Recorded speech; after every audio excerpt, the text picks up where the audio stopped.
My cousin, a teen female, has been staying with my mom and stepdad because one of her parents had a medical emergency and will need rest and care for about a month.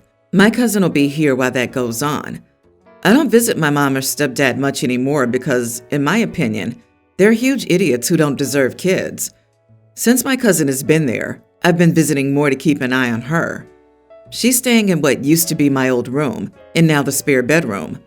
The thing about this room is if the window is open, the door will slam even when you close it gently. This must have happened to my cousin, and my stepdad took the door off for slamming it. This has happened to me before when I was a kid. I was lucky enough to have a father threaten to beat his butt if I didn't have a door to change behind, especially with the room being right across from the parents. Also, I'm nearly 99% certain my mom and stepdad knew about the wind. They're just idiots. So since that happened with my cousin, I came over one day and started taking pics of the door, pics that show that the parents can see right through it from their rooms. They obviously ask what the heck I'm doing, and I tell them, I said I'm taking pics for the police and CPS. They ask why, and I said because stepdad is acting like a creep, making a little girl stay in a room with no door where she must change, and you idiots have the perfect view into her room. It's a week later now and the door is on. My cousin's been texting me that they treat her much better now, and my stepdad won't even talk to her. She's grateful for that. It might have been a bit extreme, but I didn't know what would get these people to stop, other than the threat of the government and people thinking bad about them. Am I the idiot for threatening my stepdad so he would give my cousin's door back? Edit. She's not allowed to change in the bathroom. No one's been allowed to since I was a child. They say it's to prevent dirty clothes from being left there, and since the only toilet is in there, they don't like it for that reason as well. Your stepdad absolutely sounds like a piece of crap, and unfortunately, your mom is not much better.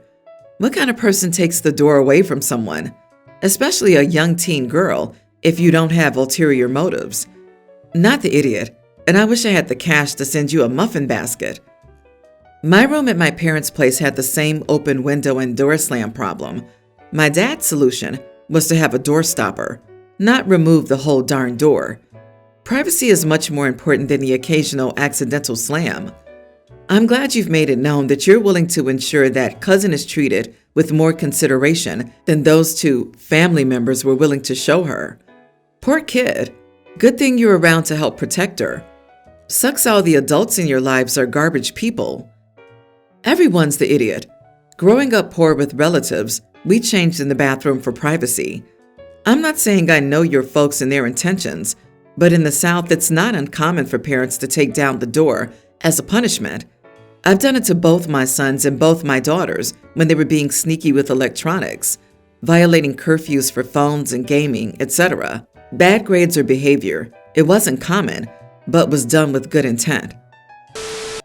A few months ago, my 29 male, girlfriend 28, was celebrating a drinking holiday with her friends. She was excited for me to come and celebrate, but in the weeks leading up to it, I told her I don't like drinking, especially during the day, and I'd come for the parade then go hang out with a close friend that I hadn't seen in over 6 months. She said she was fine with this. We mutually agreed upon a time I would pick her up later that evening. The day of the event, after I left the parade while she and her friends went to bars and continued drinking, she called me 3 hours earlier than the time we agreed on to pick her up because she didn't want to stay out. As kindly and gently as possible, I asked if she could wait just one more hour because I had only been with this friend for 45 minutes, to which she replied, "Fine, I'll just walk home." 30 minutes later, she called again and asked what time I was going to be there. Instead of standing my ground, I left to pick her up, still 1.5 hours before our previous agreed upon time. When I went to pick her up, she was extremely rude, saying I didn't care about her.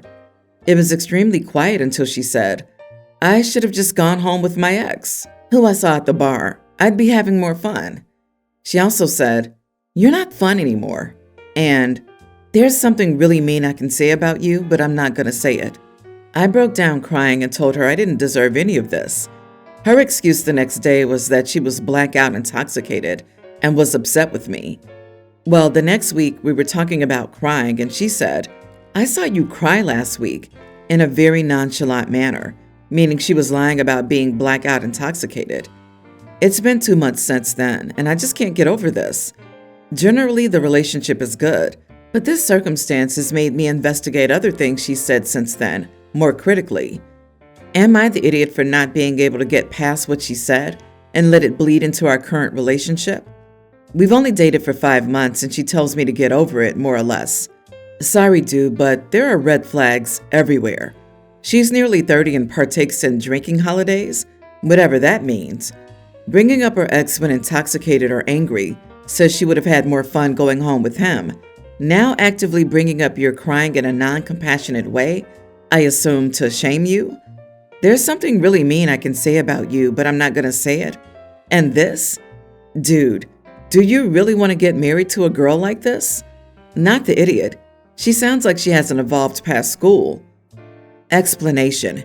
Drinking holiday refers to holidays like St. Patrick's Day, when people go out after the parade and drink the day or night away. And it's just fine to enjoy those well into life, so long as you don't let drinking interfere with grown-up responsibilities. In fact, occasionally cutting loose is quite healthy because it lets you blow off steam and reset yourself. However, girlfriend has a mean streak. You have every right to be upset when someone is mean to you and tells you to get over it. If she's like this after only 5 months, you're in trouble because it'll probably get a lot worse. My brother is 29 and has been with Leah for about 2 years. We all like her. She's super nice. I'm getting married next April and sent an invite to my brother's apartment. We decided to send invites to households rather than individuals. For example, our aunt received an invite for her family rather than for each individual. Last Thursday, we met at my parents' place. It was just the core family because of some tax reasons, LOL. While there, I asked my brother about Leah's dietary restrictions. I know that she's a vegetarian for health reasons and that she can't have certain raw vegetables. He said she wouldn't come, and he was taking his girl best friend, Amanda, instead. Now, their relationship is weird as heck. Amanda's always been stringing my brother along, in my opinion. He always denies having feelings for her, but let's be real here. Amanda would date other guys and blow off my brother, and then when things were declining with their partners, she would be attracted to him again. Her last boyfriend broke up with her right around the time my brother, his then ex-girlfriend Amanda, and her ex were supposed to travel to Spain. What did my idiot brother do?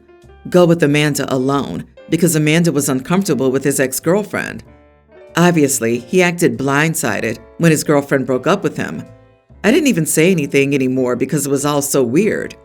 So when he said that, I asked if Leah had other plans, but my brother said that Amanda had asked if she could come because it would be an opportunity to finally see the old gang. We were in the same friend group in high school. I told him I would have invited Amanda if I wanted her there. Amanda's mean and cold. She always makes disparaging comments about other girls. At every event, around 1 hour in, she'll make some sort of scene that either has her running away crying or sitting mad at a table, telling everyone to leave her alone, and then making a cryptic comment about something hurting her. I told my brother I was revoking his +1, and Amanda was not coming to our wedding. He accused me of being misogynistic and bigoted because I don't understand opposite gender friendships, which is BS. My husband has a female childhood friend who's his best woman. I love her too, and she's been amazing. And she respects boundaries. She's always included me and made a huge effort when I started dating my fiancé to integrate me into the friend group. Anyway, I said my decision was final. He could take it or leave it, but I would be inviting Leah myself because I like her. He screamed at me and told me to keep out of his business. I said to get rid of his weird feelings for Amanda. He's mad at me. My dad said it was none of our deal. My mom is furious with my brother. So, am I the idiot? Your brother's a real idiot. He'll be single again very soon, unless he learns to consider and appreciate his partners. Based on his reaction to Princess Amanda not being invited, I don't see that happening. But quite apart from that, you can disinvite unpleasant people from your wedding. Brother can pound sand, not the idiot. But, just to be safe, tell Leah she's invited even if she's not with your brother anymore at the time of the wedding. Because let's be real here, she can do a lot better. And it's just a matter of time before she realizes that and dumps him. Let Leah have a +1 so she can enjoy herself. That would make her feel truly welcome. Your brother is a major idiot, and I don't blame you at all for not wanting his side piece at your wedding. I also wouldn't blame you if you didn't want him at your wedding. I, 47 female, was married for 21 years with 3 kids, 1 male teen, 1 female teen, and a young male teen, when my husband died from a stroke. My husband was a great man who always tried his best. He always had his heart set on being an entrepreneur, but struggled with making tough business decisions. 2 years before the stroke that killed him, he had another stroke, and that made him prone to impulsive decisions.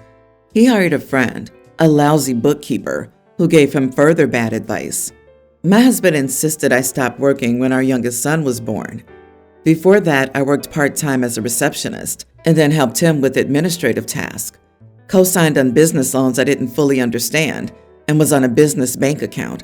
I supported him through the lows, and when one business failed, and then he started another. My youngest son, Mark, is severely autistic. My husband died with a lot of debt and a lot of negligence in terms of bookkeeping and taxes. I tried parlaying my unique experience into being the head of admin of a household with an autistic kid to executive assistant roles or school jobs. Still, besides being a noon aide job, the schools were not hiring.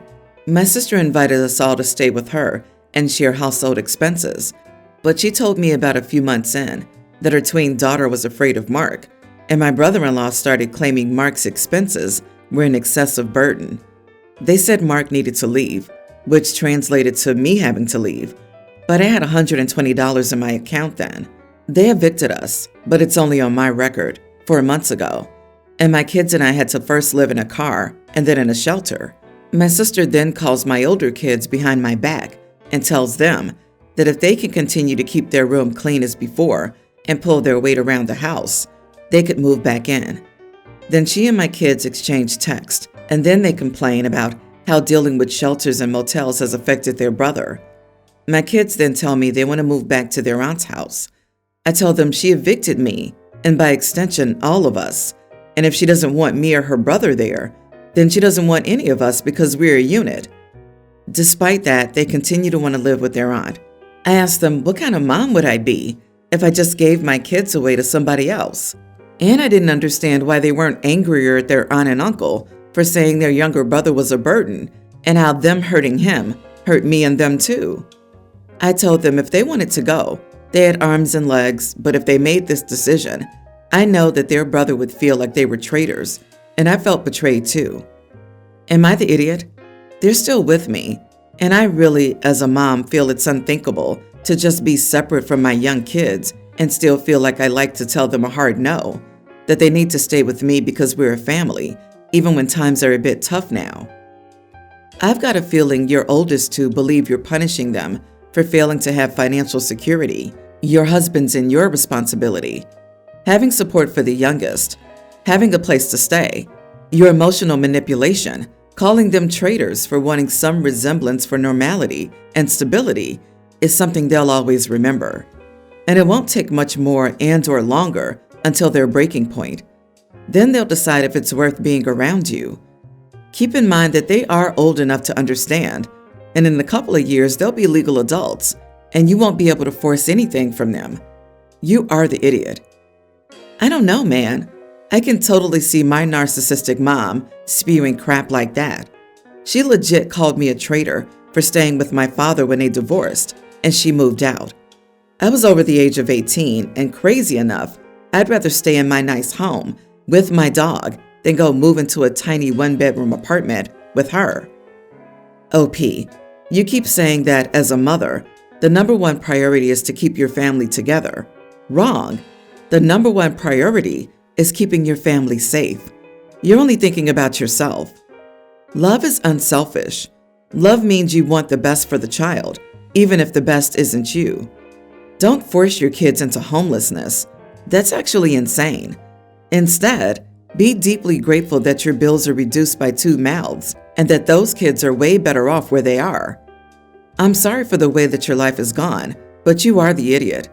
Don't force these kids to give up a chance at success in life just because you can't offer that to them. My nearly adult male, mom has 2 older kids, 24 male and 23 male. We don't have the same father.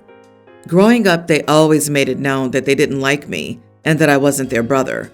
I was always hurt by it, but after a while, I just stopped caring. They were never nice to me, and as they got older, they kind of stopped visiting my mom, and when they would visit, they'd ignore me. Once my mom gave birth to my little brother, toddler, they started visiting more, and their relationship with my mom and stepdad improved. Seeing them interact and play with my brother always made me upset because they're always gentle and caring when it comes to him, but were always so hateful towards me. It's not that I want my brother to be mistreated, it's just that I wish they were like that with me as well. I have nothing but hate for them, and my mom knows this. The thing is, my mom wants to go on a family vacation in July. July is when she has her birthday, and she wants to spend it with her family. I didn't realize this meant her older kids would come as well this time. We went on 2 vacations before my brother was born, but her older kids never came. This would be the first trip we would have with my brother, and since she's close with her kids now, she thinks it's good for them to come. I don't agree. I mean, I don't care if they come, but I don't want to go if they're going. My mom's husband backed me up at first because they weren't nice to him either, but when my mom became upset, he kind of changed his mind and started backing her up, asking me to reconsider. I again told them no. My mom told me that she wanted all of her kids to come along, but I told her that I wasn't going on a trip with people who literally made me miserable growing up. She told me that she could ask them to apologize for how they treated me, but in my eyes, no apology would ever be good enough, especially if it was forced. My mom knows how they treated me growing up, and knowing that she still wants me to go with them upsets me.